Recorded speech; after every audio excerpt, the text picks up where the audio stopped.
Hello everyone. So today we're going to start the political formation in the 18th. Let's start the chapter. Chapter 8 Political Formations in the 18th Century. Let us learn about decline of Mughal Empire, emergence of independent states, and rise of the Peshwas. The Indian subcontinent witness करता है major political changes in the 18th century.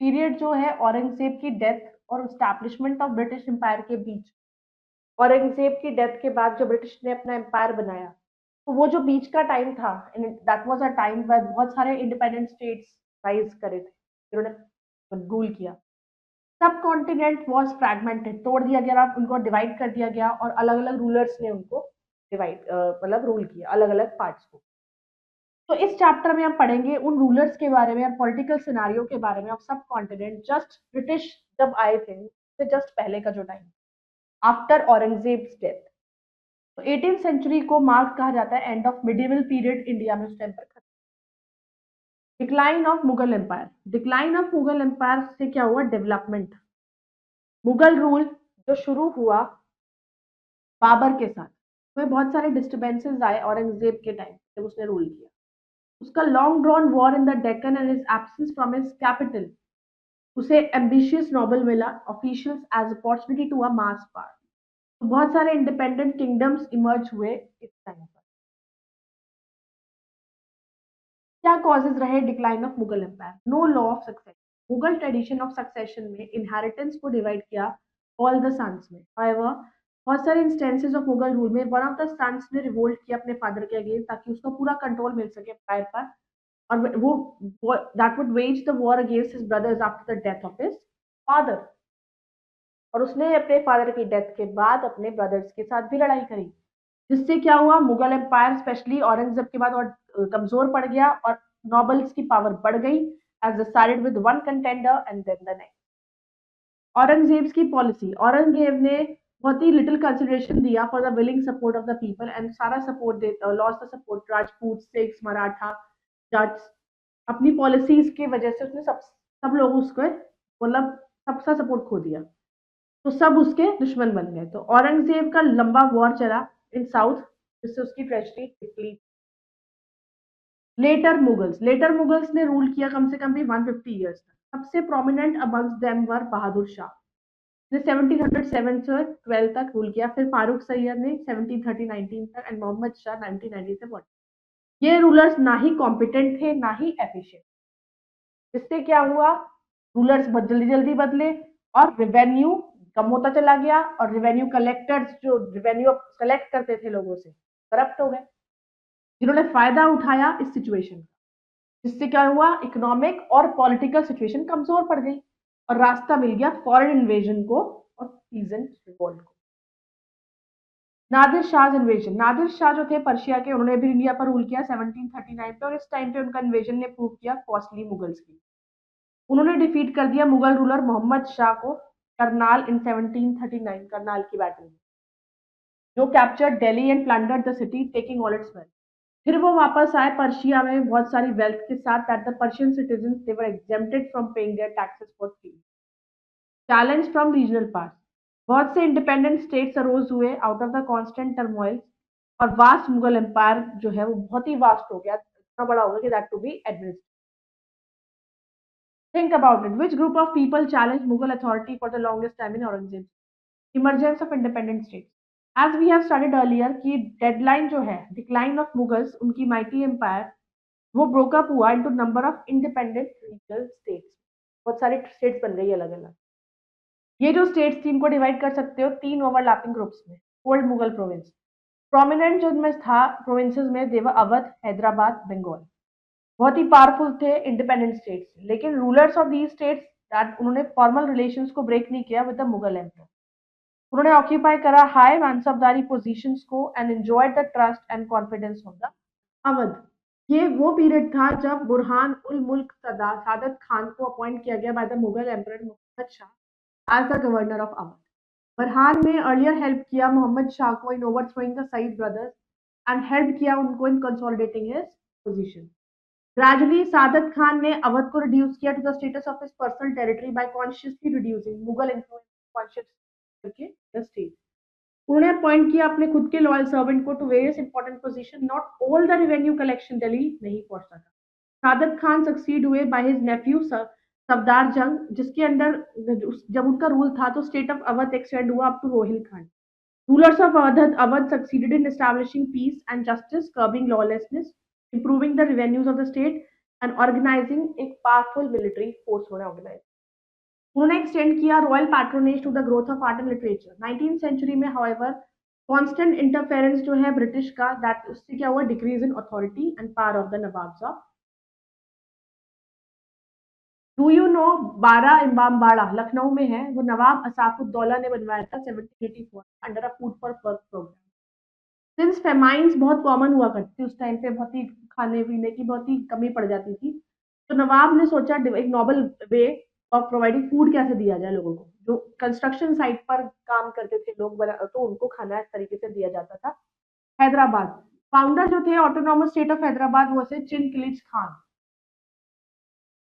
Mughal emperor Farooq Syed जब उन्होंने appoint कर रहे थे viceroy of Deccan 1713 में, conferred on him tile of Nizamul मुल्क, निजाम occupied करा इस पोस्ट को 1750।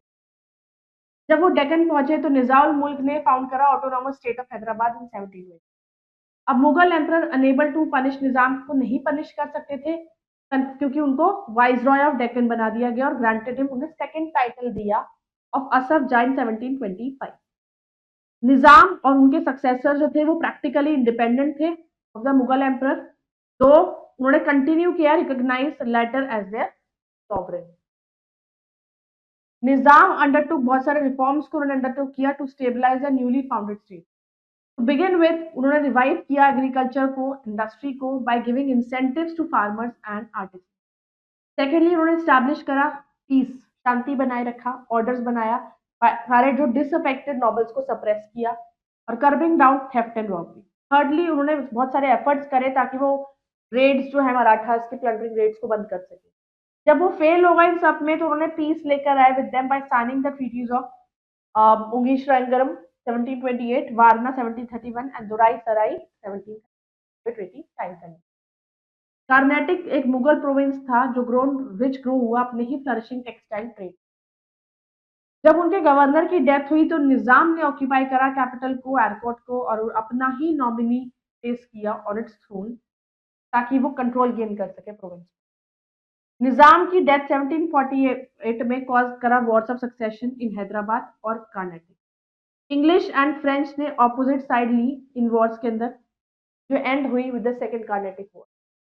बंगाल मुर्शीद कुली खान जो है वो गवर्नर ऑफ बंगाल बने 17, और ये बिगिनिंग थी एक नए फेज की बंगाल की history, marking the advent of independence from the authority and control of Delhi. उन्होंने शिफ्ट कर दिया कैपिटल ऑफ बंगाल को फ्रॉम ढाका से मुहिदाबाद, जो नॉर्दर्न पार्ट है मॉडर्न वेस्ट बंगाल का। उन्होंने खुद को नवाब बना दिया और खाली नॉमिनल एलिगेंस देते थे मुगल एम्पर। फैक्ट, अंडर मुर्शिद कुली इनलैंड और मैरीटाइम ट्रेड प्रॉस्परस हो गई थी और वो एक्टिव ट्रेड था वहां पर सिल्क टेक्सटाइल। मुर्शिद कुली खान सक्सीड हुए, उनके आगे जो थे शुआजुद्दीन 1727 से 39 तक करा उन्होंने रूल। फिर अलीवर्दी खान 1740 से 1756, दो एन एफिशिएंट रूलर, उनको बहुत सारे अटैक्स को फेस करना पड़ा मराठास के और रिबेलियन फ्रॉम अफगान। तो पीस को अटेंड करने के लिए उन्होंने अलाउ करा बहुत सारे कंसेशंस टू द मराठास। उन्होंने अच्छे रिलेशन बनाए यूरोपियंस के साथ, बट अलाउ नहीं किया कि वो अपना मिलिट्री प्रेजेंस वहां पर शो करे। Siraj-ud-Daulah 1756 to 57, Ali Wadi's favorite grandson ascended the throne after him. तो प्रोविंस जो थे बंगाल उन्होंने प्रॉस्पर करा अंडर दीज रूलर्स, जिन्होंने रीऑर्गेनाइज करा administration by removing the corrupt and inefficient jagirdar. उनके अंडर एक नई क्लास बंगाली हिंदू जमींदार आई जो प्रायोरिटाइज करा उसने to the collect of revenue, उन्हें कलेक्ट किया और वो लॉयल सपोर्टर बने नवाब के। नवाब ने भी ट्राई किया rising power of English east India company को चेक करने की, लेकिन वो अनसक्सेसफुल हुए, जिससे कि क्या हुआ, उनकी डिफीट हो गई बैटल ऑफ प्लासी 1757 और बैटल ऑफ बक्सर 17। फिर आया वतन जागीर ऑफ राजपूत। राजपूत जो थे बहुत ही पावरफुल थे, उनका सपोर्ट था मुगल एम्पायर का, तो वो कभी भी डायरेक्ट मुगल कंट्रोल में नहीं आ पाए। वो हमेशा एक्नॉलेज करते थे मुगल सुजारनिटी। अकबर ने रियलाइज करा क्या इंपॉर्टेंस है पॉलिटिकली अलाइन विद देम, ताकि वो कंसोलिडेट कर सके मुगल एम्पायर भी इंडिया। तो उन्होंने एक politically prudent policy regarding them करी उन्होंने। हाउएवर उनका relation deteriorated during the rain of Aurangzeb, क्योंकि औरंगजेब की वजह से रिलेशन खराब हुए, जिसकी वजह से डिस्क्रिमिनेटरी पॉलिसी जो औरंगजेब ने बनाई हुई थी। और सबसे नोटेबल राजपूत रूलर उस टाइम पर था वो सवाई राजा जयसिंह ऑफ अमृत, जो जयपुर है। उन्होंने सिटी ऑफ जयपुर ढूंढी थी और उसको अपना centre of art and scientific learning बनाया। वो डीपली इंटरेस्टेड थे एस्ट्रोनॉमी के अंदर। उन्होंने ऑब्जर्वेटरीज बनाई दिल्ली में, जयपुर में, Ujjain, Varanasi and do you no Mewar, Rana Pratap का रूल था मेवाड़ में। वो ओनली राजपूत स्टेट थे जिन्होंने मुगल अथॉरिटी को हराया था। सीरीज ऑफ इनवॉइस उनको राणा भेजा गया टू परसुएड हिम, ताकि वो मुगल सुजेनिटी को एक्सेप्ट करे, बट वो ही स्टूड ऑन हिज ग्राउंड, उन्होंने उनकी हार नहीं मानी। States that seize the independence Jat, Badan Singh और उनके बेटे थे सूरजमल, दो मेन जट लीडर्स थे जिन्होंने सेपरेट जट टेरिटरी बनाई, एक्सटेंड किया आगरा से लेकर जहाँ पे आसपास के area, Delhi, Hathras, Aligarh, Rewari and Gurgaon. Bharatpur capital थी जाट्स की। वो रिबेल कर उन्होंने ऑपरेसिव मुगल रिवेन्यू कलेक्टर्स लोग रेवेन्यू कलेक्ट करते थे गलत तरीके से। फिर आते हैं मराठा। मराठाज एम्पायर भी referred as a Maratha confederacy, एक early modern Indian empire. Later एक कॉन्फेडरेशन था जो रोज किया dominate much of Indian subcontinent इन 18 से। एक इंपॉर्टेंट चीफटेन थे भोसले क्लैन व शाहजी, एक हाई ऑफिशियल इन बीजापुर किंगडम। उन्होंने मराठास को प्रोमिनेंस में लाया, उन्होंने अपना होल्ड बनाया डेक्कन रीजन। फिर आए शिवाजी। मराठास प्रोमिनेंट बने रूल ऑफ शिवाजी के अंदर। तो शाहजी को आप कह सकते हो फाउंडर ऑफ कॉन्फिडेंस, लेकिन जो क्रेडिट है पूरा सेपरेट एम्पायर बनाने के लिए मराठा का, वो जाता है उनके बेटे शिवाजी को। शिवाजी पैदा हुए थे 1627 में। शिवाजी बहुत ही फियरलेस वॉरियर थे, डरते नहीं थे। उनकी मदर का इन्फ्लुएंस बहुत था, जीजाबाई, जो उनको उन्होंने जिस तरीके से पाला, जिस तरीके से उनको उनका देखभाल करी, उनको सिखाया पढ़ाया। उन्होंने स्टोरीज हमेशा उनको ब्रेव मैन की सुनाई और उनको एनकरेज करा कि वो प्राइड बने मराठा कल्चर। शिवाजी हमेशा मराठा एम्पायर को पावरफुल बनाना चाहते थे, इसलिए वो अपना गुरेला वारफेयर के लिए जाने गए, बाय विच सरप्राइज अटैक्स उन पर किए by made on the enemy. और ये यूनिक टेक्निक ने उनको कंसिडरेबल एडवांटेज दिया ओवर देयर एडवर्सरीज। मुगल्स और सुल्तान जो है बीजापुर के, जिनके साथ वो फाइट करते थे अलोंग इनिंग्स। तो वेरी सुन शिवाजी ने स्टार्ट करा टेरिटरीज औरंगजेब की एक एक करके टेरिटरीज पर अटैक करना। शाइस्ता खान जो गवर्नर थे बंगाल के, उनको औरंगजेब ने भेजा। अब मराठास ने शाइस्ता खान पर अटैक किया रात को और उसको मार दिया। 1664 में शिवाजी ने सूरत पर अटैक करा, जो मुगल एम्पायर का हिस्सा था। राजा जयसिंह को शिवाजी पर अटैक करने के लिए भेजा गया और इस बैटल में शिवाजी हार गए और उन्हें पुरंदर 1665 की ट्रीटी साइन कर। According to the treaty Shivaji को एक्सेप्ट करना पड़ा मुगल के ओवरलॉर्डशिप, तो उनको सरेंडर करना पड़ा 23 forts to Aurangzeb and emperor को मीट करने के लिए, उनको मिलने के लिए बुलाया उनके कोर्ट में। जब शिवाजी औरंगजेब से मिलने गए टू ऑनर द एग्रीमेंट, लेकिन मुगल एम्परर ह्यूमिलिएटेड करते थे उनको और उनको पकड़ना चाहते थे अपने। अब उन्हें घर में बुला लिया, अब वही, अब वो पता है उन्हें, वो सीक्रेटली उन्हें पकड़ना चाहते थे। अब शिवाजी ने क्राउन करा हिमसेल्फ एज छत्रपति और the sovereign ruler in Raigarh in 1674। He overran the Deccan, capturing Gijri and Vellore in southern India, of Kopal and Bellary below Kaveri in Karnataka. तो 1680 में उनको he died, leaving behind a powerful kingdom को छोड़कर वो आगे after मतलब he died. Shivaji administration. Shivaji ने develop करा एक फेयरली इफेक्टिव पॉलिटिकल, मिलिट्री और एक फाइनेंशियल एडमिनिस्ट्रेटिव। शिवाजी ने किंगडम पे रूल किया काउंसिल ऑफ मिनिस्टर्स की हेल्प से, जिनको अष्ट प्रधान कहा गया, या इंपॉर्टेंट उनके 8 पीपल थे। सबसे इंपॉर्टेंट उनमें थे पेशवा, प्राइम मिनिस्टर जो थे, सेनापति जो कमांडर इन चीफ थे आर्मी के। Main source of revenue for the Maratha administration था लैंड रेवेन्यू। सारा पैसा लैंड रेवेन्यू के थ्रू ही आता था। उस टाइम पे इनकम का सोर्स ही वही होता था। अब जो रिवेन्यू कलेक्ट किया गया उसको डिवाइड करा दो कैटेगरीज में। वन, रिवेन्यू जो कलेक्ट किया गया टेरिटरी से डायरेक्टली जो रूल बाय हिम, जो amounted to 2/5 of the lands full. Two, Shivaji ने चार्ज किया taxes. Chauth and Sardeshmukhi from other rulers of South India. Chauth was 1/4 था लैंड का, रेवेन्यू का जो पे किया जाता था बाय द रूलर्स, और वो पे किया जाता था टू इंश्योर कि मराठास को रेड नहीं करेंगे देयर टेरिटरी। स्वदेशमुखी एक अनदर एडिशनल टैक्स था जो amounted to 1/10 of the produce, कि जितना प्रोड्यूस आता था उसका 1/10। शिवाजी आर्मी में थे इन्फेंट्री, कैवलरी, ऑल्सो एक नेवी। तो आर्मी वेल डिसिप्लिन थी, वेल ट्रेन थी। शिवाजी ने ग्रेटली मोटिवेट करा अपनी आर्मी को, सैलरीज को पे किया गया कैश में। शिवाजी ने फॉलो करा गुरेला मोड ऑफ वॉरफेयर। इसका मतलब था attacking the enemy suddenly eight lightning speed. Six, relations जो थे सिक्स और मुगल्स के बीच में वो स्टार्ट बिकमिंग खट्टे होने शुरू हो गए जब फॉर्मर ने सपोर्ट किया rebellion of Khusro. In retaliation में जहांगीर ने गुरु अर्जुन देव को put to death. Later during Aurangzeb के रेन के टाइम पे गुरु तेग बहादुर एग्जीक्यूट कर दिया गया और ये एंटागोनाइज्ड सिक्स जो थे who now organize themselves into a military group, उनको कहा Khalsa under Guru Gobind Singh in 1960। He led the Sikhs into many fierce battle. अब गुरु गोबिंद सिंह की डेथ के बाद struggle against the Mughal authority carried on by Banda Bahadur ने करी। By the early 18th century तक सिक्स ने कंसोलिडेट करा अपने आप को by carving out their kingdom between Sutlej and Yamuna reverse, जो नोन एज पंजाब। तो उन्होंने ऑर्गेनाइज करा अपने आप को 12 पॉलिटिकल ग्रुप्स में, जिसको मिसल्स कहा। हर एक मिसल को अंडर एक लीडर बनाया गया, डोमिनेट करा, स्पेसिफिक एरिया दे दिया गया। ये जो मिसल्स थे उन्होंने फॉट करा अगेंस्ट अमंग ईच अदर ताकि वो अपनी टेरिटरी को एक्सपैंड कर सके। फिर रंजीत सिंह ने स्टैब्लिश करा सबसे स्ट्रॉन्गेस्ट किंगडम उस टाइम पे। देयर आफ्टर उन्होंने पेशावर, मुल्तान, कश्मीर को अपने एम्पायर का हिस्सा बनाया। इंटरेस्टिंग फैक्ट्स, 5 इंपॉर्टेंट सिंबल थे जो सिख से बिलोंग थे। केश, उनके हेयर, सिक्स ट्रिम नहीं कराते अपने बालों को और उनके बियर्ड को। मैन जो है वो अपने बालों को रेगुलरली धोते हैं, नॉट बनाते हैं और उसे एक टर्बन से बांध देते हैं ताकि वो साफ रहे। ये साइन होता है living in harmony with the will of God. Kanga, comb, इसे हम यूज करते हैं ताकि वो हेयर को टाइडी रख सके और एक इंडिकेशन है of order and self discipline. Kirpan से स्वॉर्ड कहते हैं, एक शॉर्ट स्वॉर्ड अबाउट 15 सेंटीमीटर, वो इंडिकेट करता है कि Sikhs should be willing to uphold the truth and justice. तो हम कहते हैं regard defensive weapon and that should be not used offensive. Kachha, shorts, एक प्रैक्टिकल और hygienic alternative to traditional Indian dress, वो indicate modesty and chastity. India के अंदर उन्होंने दे मे be worn for working on the land, but colder climates में they are worn as an undergarment. Kara, bracelet, एक iron या steel bracelet worn on the right wrist, वो एक symbol है unity and oneness of God. Rise of the Peshwa, Peshwa ने control किया Maratha power को 1713 से 1761।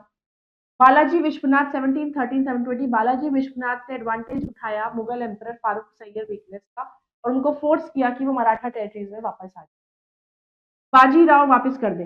1720 से 1740 तक बाजीराव ने कॉन्कर करा मालवा, सदर्न गुजरात और पार्ट्स ऑफ बुंदेलखंड। उन्होंने इवन निजाम ऑफ हैदराबाद को भी हरा दिया और राइट वाले टैक्सेस भी कुछ उनसे ले लिया। उन्होंने कंट्रोल ले लिया सालसटे एंड बेसेन फ्रॉम पोर्टुगीज और टाइटल जीता उन्होंने फाइटिंग पेशवा। बालाजी बाजीराव 1740 से 1761, बालाजी बाजीराव नेक्स्ट पेशवा थे, वो हेड ऑफ द मराठा बने 1749 में। उन्होंने शिफ्ट कर लिया अपनी कैपिटल सतारा से पूना। उनकी आर्मी पहुंची Punjab, Rajasthan in the north and Bengal और Odisha in the.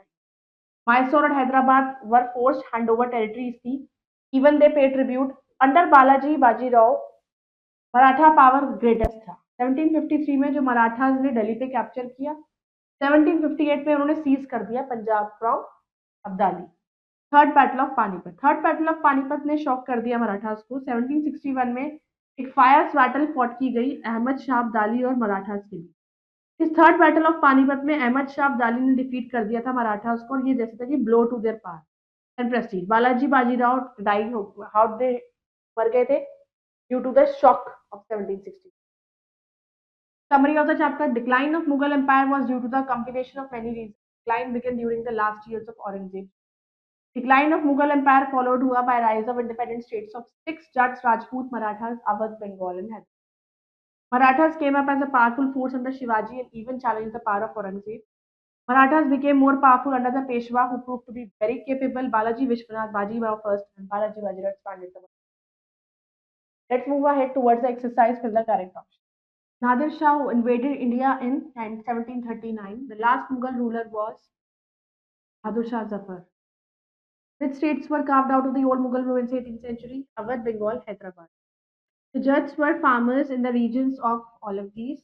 He was appointed as the governor of Bengal, Khurshid Quli Khan. Fill in the blank. Shivaji was crowned king at his capital, Raigad.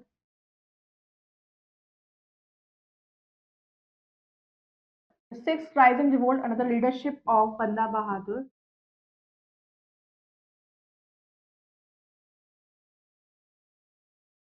Muhsin Quli Khan was given the title of Nizam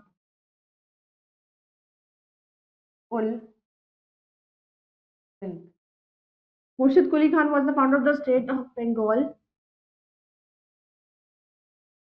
Asaf Shah founded the state of Hyderabad in 19.